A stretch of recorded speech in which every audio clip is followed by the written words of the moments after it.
Zbuloni historinë frymëzuese të një gruaje, shërbimi i qetë i së cilës i siguroi asaj një shpërblim të madh tek Allahu. Në xhaminë e profetit, një grua e moshuar pastronte me përulësi çdo ditë.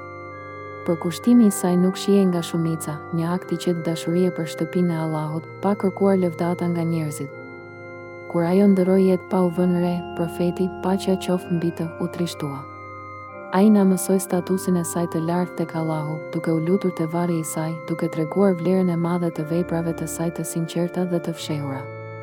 Ky është një mësim i thellë për të gjithë ne, veçanërisht për të rinj dhe zemrat bamirëse. Vlera e vërtetë qëndron në shërbimin e vazhdueshëm dhe të përulur të bërë vetëm për kënaqësinë e Allahut, pavarësisht nëse të tjerët e shohin apo jo.